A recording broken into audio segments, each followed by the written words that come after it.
एक जंगल था। उस जंगल में बहुत ठंड पड़ रही थी। उस ठंड के बीच एक घर था। उस घर में फूलन कौवी और ठंड से कांपती उसकी बूढ़ी सास बैठी हुई थी।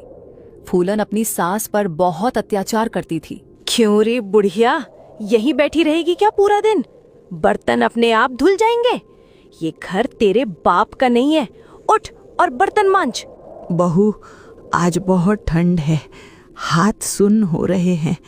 अगर थोड़ा सा गर्म पानी मिल जाता तो बर्तन मांज देती। हर काम के लिए गर्म पानी नहीं मिलता। पता है गैस सिलेंडर कितना महंगा हो गया है? जा अभी जाकर बर्तन मांज। और सुन, अगर आज ढंग से काम नहीं किया ना तो आज भी भूखी रहेगी और कल भी। डर और अपमान के बोझ तले बुढ़िया चुपचाप उठ खड़ी हुई और बर्तन मांजने लगी। बुढ़िया कांपते हाथों से बर्तन मांज रही थी। ठंड से ज्यादा अपमान उसके हाथ जमा रहा था। उधर कजरी चिड़िया अपने दोनों बच्चों चिंकू और पिंकू के साथ बैठकर बातें कर रही होती है। मम्मा, हमारी भी दादी होती ना तो कितना अच्छा होता। हाँ मम्मा, वो हमें कहानियाँ सुनाती, प्यार करती और गले लगाकर सुलाती। मम्मा, मुझे दादी की गोद में सोना है। आप हमारे लिए एक दादी ले आओ ना। दादी को कहाँ से लाऊं? वो तो भगवान को प्यारी हो गई। अगर भगवान उन्हें हमारे पास ही रखते तो कितना अच्छा होता। परंतु कुछ दादियां होते हुए भी बहुत अकेली होती हैं। फूलन अपने घोंसले में आराम से सो रही है। तभी पास वाले कमरे से एक कमजोर सी आवाज आती है। बहू, अगर कुछ बचा हो तो थोड़ा सा खाने को दे दे। बाप रे बाप, जब देखो तब इसके पेट में आग लगी रहती है। खाना बनाओ तो आकर पूछे क्या पकाया है, क्या पकाया है। फूलन गुस्से में उठकर बुढ़िया के पास जाती है। अरे पूरा दिन बस खाना खाना करती रहती है। सुबह तो खाया था ना, या वो भी नहीं खाया? नहीं बहू, सुबह बहुत थोड़ा सा खाया था। अब फिर से भूख लग रही है, कुछ खाने को दे दे। क्या मेरा कलेजा खाएगी या मेरी जान? जब देखो तब खाना दे, खाना दे। जब पंछी को भूख लगती है तो खाना नहीं खाता है क्या? फूलन की आंखों में गुस्सा और ज्यादा भर जाता है और फिर फूलन रसोई की तरफ बढ़ जाती है। इसकी तो दवा करनी पड़ेगी। ऐसा खाना दूंगी ना कि ना खा सके और ना दोबारा मांग सके। फूलन बेहद सूखी, कड़क और जली हुई रोटियां लाकर बुढ़िया के सामने पटक देती है। ले, खा ले और याद रख, अब 2 दिन तक खाना मत मांगना, समझी? बहू, ये लकड़ी जैसी रोटियां मैं कैसे खाऊं? मेरी बूढ़ी चोंच से ये टूटेंगी भी नहीं। तो क्या तेरे लिए खीर बनाऊं? जो दिया है वही खाना पड़ेगा। और सुन, एक कण भी जाया नहीं होना चाहिए। तेरा बेटा दिन रात मेहनत करता है तब ये खाना आता है, समझी? इतना कहकर फूलन मुंह फेरकर अपने कमरे में चली जाती है और घोंसले में सोकर आराम कर रही होती है। तभी उसके पास उसका छोटा बेटा गट्टू आता है। मम्मी, भूख लगी है, कुछ खाने को दे दो ना। अरे मेरे राजा बेटे को भूख लग गई। आजा, अभी देती हूँ मेरे लाल। चल, पहले तो दादी के घोंसले में जाके बैठ जा। मैं तेरे लिए मीठे मीठे फल लेकर आती हूँ। गट्टू अपनी दादी के बाजू वाले घोंसले में जाकर बैठ जाता है। बुढ़िया चुपचाप उसे निहारती रहती है। कुछ ही देर में फूलन हाथ में मीठे मीठे अंगूर लेकर लौटती है। ले मेरे बेटे, खा ले। तुझे जो मन करे बस बता देना, तेरे पापा से कहकर सब मंगवा लूंगी। तभी फूलन की नजर दादी पर पड़ती है। अरे ये बुढ़िया टुकुर टुकुर यहीं देख रही है, कहीं मेरे गट्टू को नजर ना लगा दे। मम्मी, दादी को भी थोड़ा दे दो ना। नहीं मेरे बेटे, ऐसी अच्छी अच्छी चीजें तुझे ही खानी है। तू मजबूत बनेगा, बलवान बनेगा, बड़ा होकर काम धंधा करेगा। दादी को खिलाकर क्या होगा? उसे तो अब कुछ करना ही नहीं है। मम्मी, पानी पीना है। फूलन पानी लाने रसोई की ओर चली जाती है। गट्टू अंगूर का एक दाना उठाकर अपनी दादी की ओर बढ़ाता है। लो दादी, जरा चखो ना, कितना मीठा अंगूर है। दादी की आंखें भर आती हैं एक दाना, लेकिन उसमें पूरी ममता समाई थी। तभी फूलन पानी लेकर लौट आती है। अरे रे, इस चटोरी बुढ़िया ने तो हद ही कर दी। अब बच्चों का खाना भी खाने लगी। रुक जा, अभी तुझे अंगूर का स्वाद चखाती हूँ। हर बार सीधे एक माँ के दिल पर पड़ रहा था। तभी वहाँ कजरी चिड़िया आ जाती है। अरे फूलन, कोई अपनी बूढ़ी सास को ऐसे मारता है क्या? अब बस कर, बहुत हो चुका। थोड़ा तो इनकी उम्र का लिहाज कर ले। आहा हा हा, बड़ी आई लिहाज करने वाली। अगर इतनी ही दया आती है तो ले जा इसे अपने घर। जो खिलाना है वहीं खिलाना। हाँ, ले जाऊंगी। चलो अम्मा, अब यहाँ तुम्हारा दाना पानी खत्म हुआ। नहीं कजरी बहू, मेरे पति मुझे इसी घर में ब्याह कर लाए थे। मेरी डोली इसी घर में आई थी और मेरी अर्थी भी इसी घर से निकलेगी। नहीं अम्मा, जहाँ अपने ही दुश्मन बन जाएं, वहाँ एक पल भी नहीं रहना चाहिए। मैं तुम्हें ऐसे अत्याचार में नहीं रहने दूंगी। और फिर कजरी जबरदस्ती नहीं, हिम्मत से बुढ़िया का हाथ पकड़कर उसे अपने घर ले जाती है। मम्मा, ये कौन है? बेटा, ये गट्टू की दादी है। इनको नमस्ते करो। नमस्ते दादी जी। मम्मा, क्या हम इन्हें दादी जी कह सकते हैं? हाँ मेरे बच्चों, मुझे दादी ही कहना। आओ, मेरे पास आओ। चिंकू और पिंकू दौड़कर दादी की गोद में समा जाते हैं। कई दिनों बाद किसी ने उन्हें गोद में जगह दी थी। फिर रात हो जाती है। घोंसले के भीतर हल्की रोशनी है। दादी के पास बैठकर चिंकू और पिंकू कहानी सुन रहे हैं। दादी, मैं आपके पैर दबा दूं और मैं आपका सिर दबा देता हूँ। आप सो जाइए। नहीं बच्चों, इतना प्यार मत दो, मुझे इसकी आदत नहीं है। यहाँ बैठो, मैं तुम्हें एक मजेदार कहानी सुनाती हूँ। और कहानी सुनते सुनते दोनों बच्चे दादी की गोद में ही सो जाते हैं।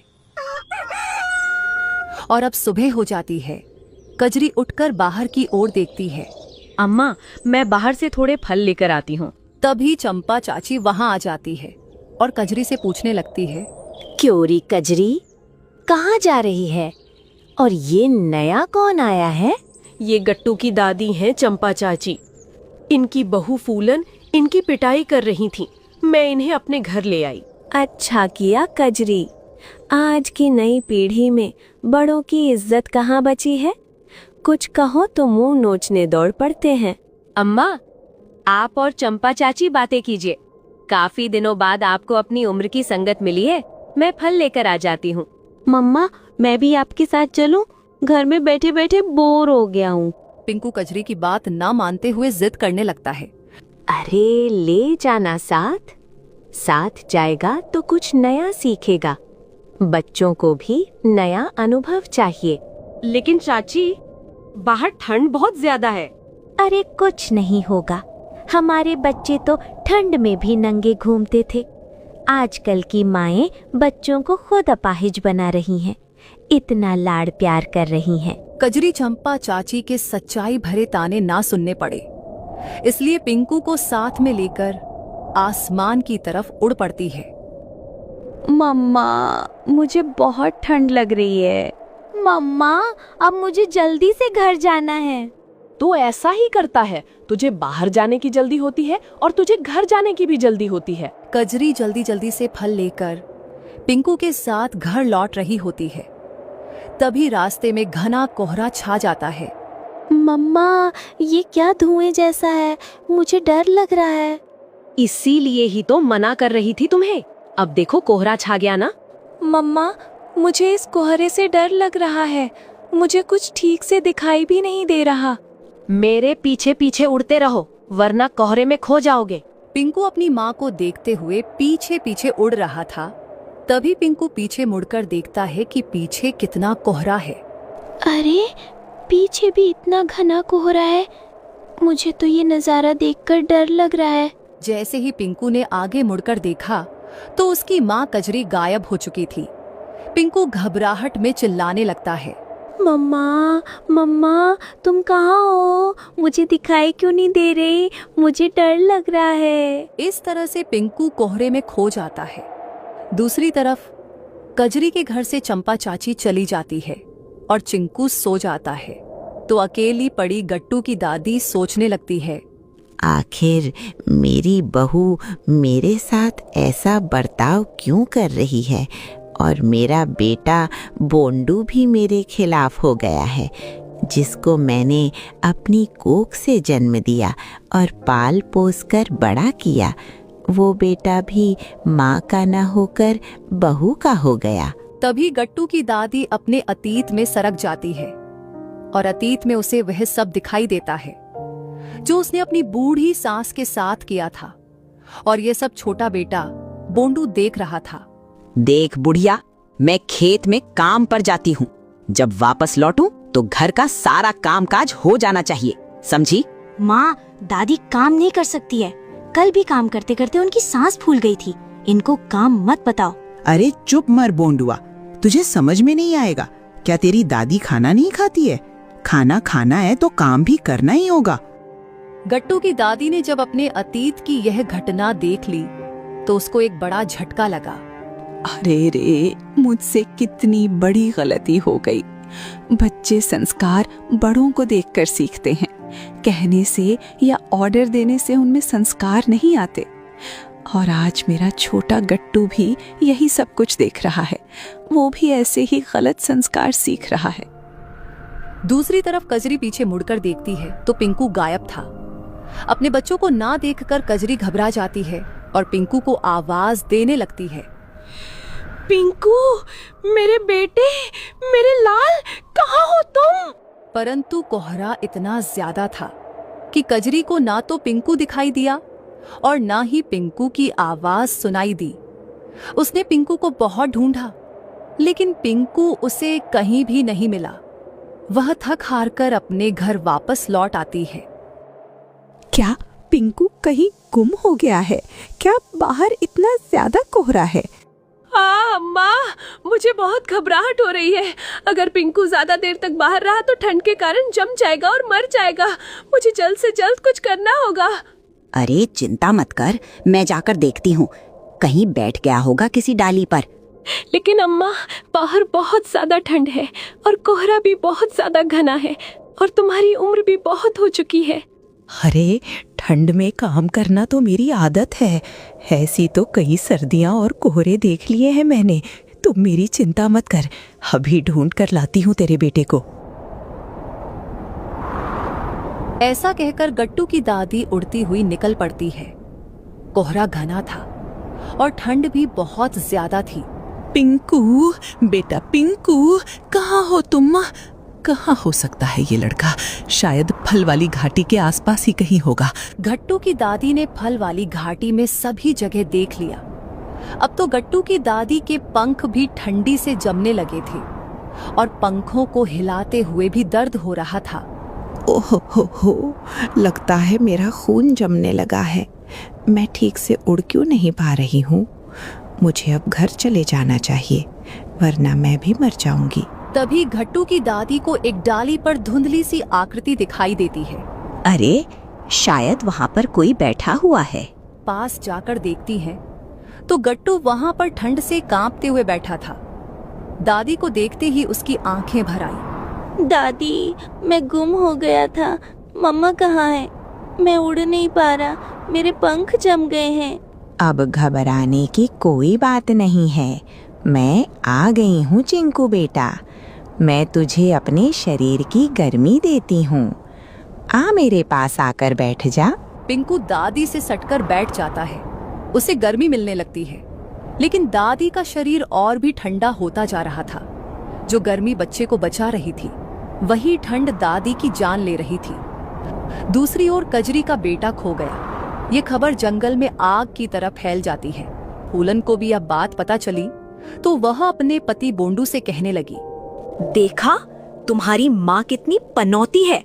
2 दिन कजरी के घर क्या रही, कजरी का बेटा ही गुम हो गया। पर सुना है कि कजरी के बेटे को ढूंढने के लिए माँ खुद गई है। हमें कजरी के घर जाना चाहिए। फूलन और बोंडू जल्दी से उड़कर कजरी के घर आ जाते हैं। देखो चख लिया ना स्वाद। बेटा गुम हो गया तो पता चला ना कि बुढ़िया कितनी पनौती है। ऐसे ही मार नहीं खाती है वो। अरे ऐसा क्यों बोल रही हो? इसमें अम्मा की कोई गलती नहीं है। मैंने ही अपने बेटे का ठीक से ध्यान नहीं रखा था। सब लोग ऐसे बात कर रहे होते हैं, तभी टोनी तोता वहाँ पर आता है और सबको जानकारी देता है कि गट्टू की दादी और पिंकू फलों वाली घाटी के पास बूढ़े पीले पेड़ पर बैठे हुए हैं। ये समाचार मिलते ही सब लोग उड़कर वहाँ पहुँचते हैं। देखो वो रहा पीला पेड़, शायद उस डाली पर बैठी हुई है अम्मा। सब लोग पास पहुँच जाते हैं। बूढ़ी दादी बर्फ से ढक चुकी थी। कजरी ने पास जाकर दादी को हिलाया तो दादी धप से नीचे गिर पड़ी। पिंकू अपनी माँ से लिपट पड़ता है। सब लोग दादी के आसपास इकट्ठे हो जाते हैं और दादी को हिलाने की कोशिश करते हैं, लेकिन दादी के प्राण जा चुके थे। बोंडू, अब इन्हें हिलाने का कोई मतलब नहीं है। ये भगवान को प्यारी हो चुकी है।